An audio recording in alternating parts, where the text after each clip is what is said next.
I've got 14 brand new hero section layouts that you can steal to make all of your web design projects look more unique. Let's get into it. This first layout is an excellent example of utilizing large text and a background image. Now, in most cases, I don't love background images because when you start putting text over the top of them, the contrast isn't as good and it just gets difficult to read and it feels really cluttered and messy.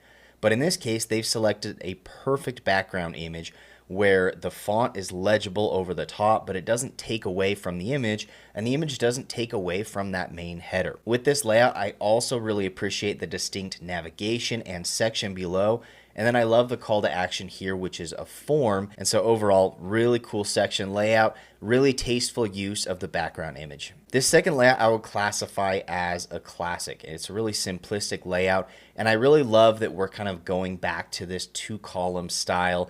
It seems very basic, maybe a little bit like a template, but it just looks clean and it's easy to understand. And in a world of web design where everybody's trying to do just too much, a really simple layout like this is going to work wonders. This third layout is really unique. I love the horizontal layout of the text. You've got the main header and then you've got the subheader over to the right. And then down below, you've got all of these different div blocks or elements with rounded corners. So it gives you kind of that feel of a bento grid, but in reality, it just looks like there's one row to this grid. But the thing I like most about this layout is within these individual elements, you've got a variety of different styles. You've got a plain colored background, you've got an image background with text overlay, you've got a number of different styles and colors in there that really just give it a lot of variety. And overall, I think this is a really great way to get a lot of information out there. Those can be clickable links or they can just be details about your product. Either way, I think this is a cool layout that's going to catch people's attention,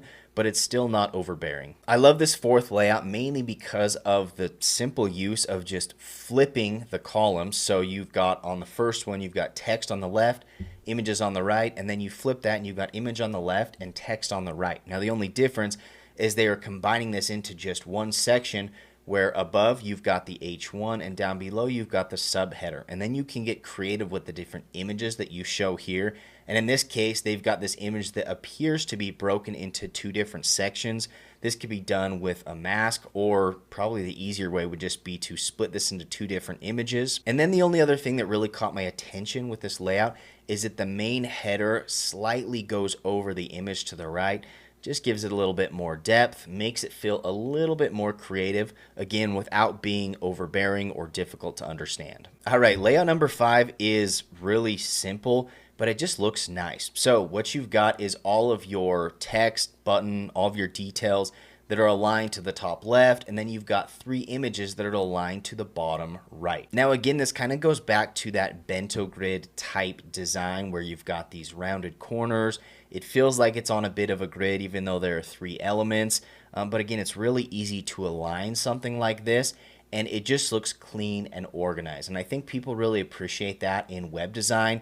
They like to see everything exactly where they expect it to be. They like it to be aligned. If you get too crazy or too creative, it's just going to overwhelm people and detract from the content of the website. Number 6 is definitely one of my favorites from this list. So it appears at first glance that it is just divided into 2 columns again, right? You've got all of the text and buttons and details on the left, and then on the right you've got an image. But what I really love about this is that nice blue gradient that they're using as a background for the image goes all the way up and also acts as a backdrop for your calls to action. And so on the navigation on the top left, you've got everything in a darker color, and then on the right, the buttons can be in a white to just add some contrast to that blue background gradient. So this layout is pretty easy to build, but I love just adding those extra little touches that truly make it feel custom while also still keeping the design and development process pretty straightforward.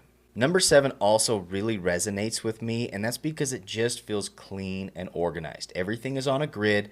They've got these light gray lines that just keep everything separated and in their own boxes. And then what you've got is you've got content on the left, both top and bottom, and then on the bottom right, and then you've got an image to the right. Now, one thing that they do here is they have a sort of diagonal pattern, which maybe you could call a checkerboard, right? Where you've got the top left and the bottom right boxes are just white background, and then the top right has a colorful image, and the bottom left has a background color. And so it just breaks it up and makes it feel like it's not just all white space.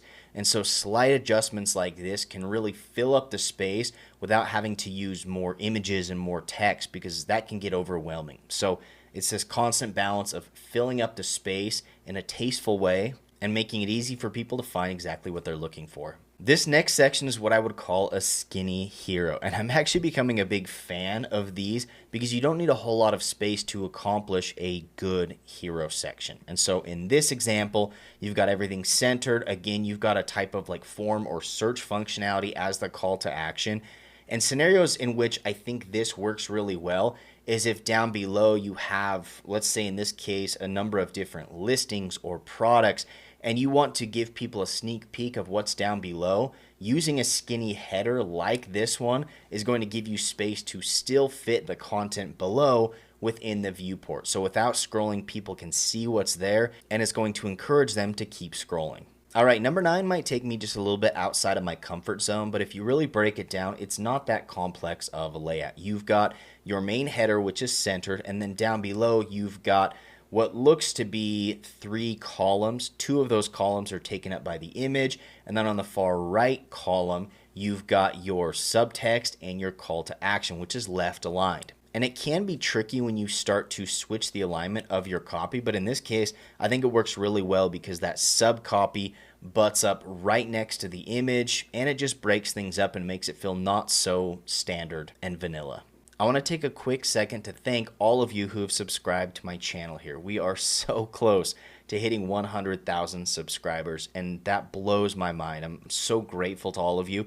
And believe it or not, about 75% of you who are watching this video right now still are not yet subscribed. So if you like these types of videos, it would mean a lot if you'd hit that subscribe button. Let's get back into it.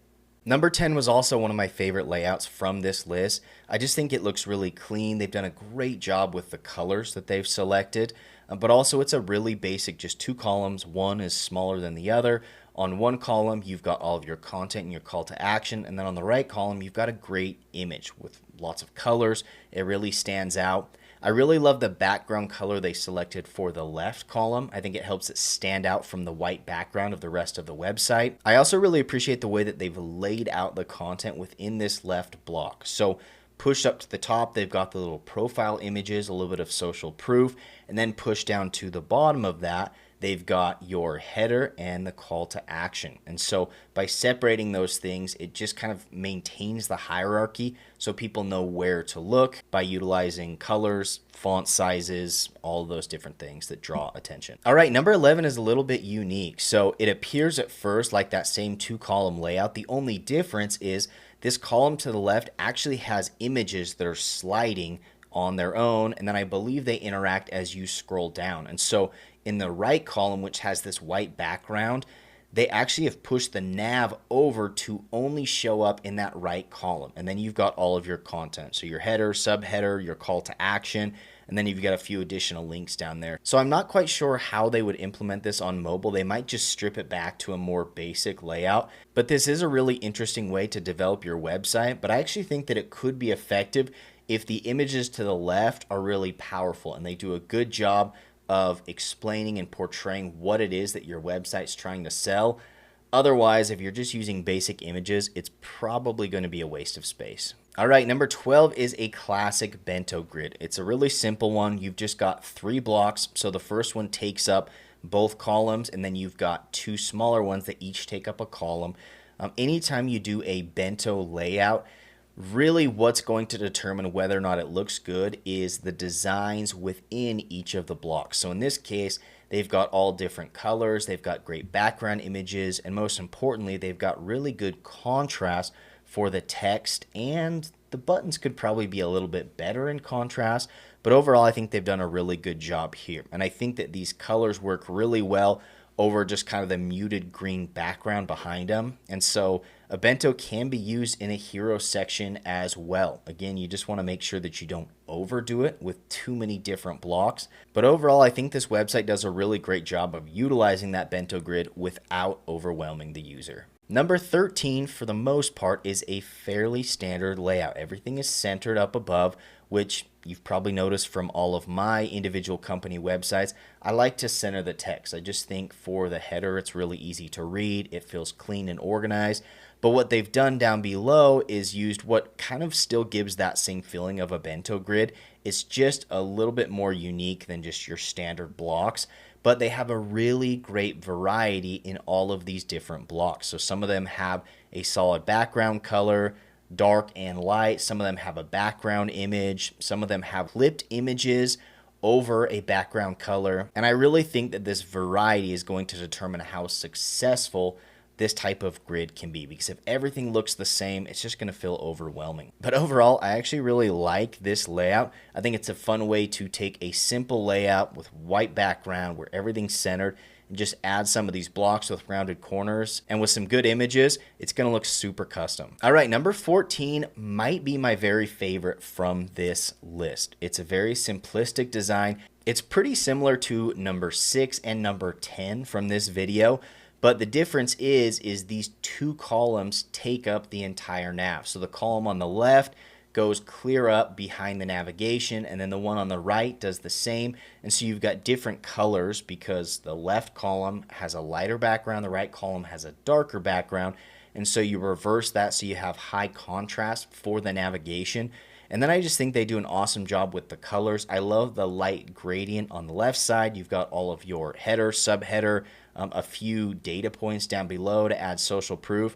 And then I think the image to the right, it's just nice, boxy, square. It feels a little bit customized with the text over it. But I just think simplistic design like this is appreciated more than we know, especially right now as things start to get more advanced and development tools allow you to do way crazier things. There's a lot of value in the classics. So that's it for this video. If you would like the Figma file that contains all of these different layouts that you can copy and paste right into your own web design projects, you can click the link down in the description, plug in your email, and I'll send you a copy of that Figma file. Thanks for watching, and we'll catch you in the next video.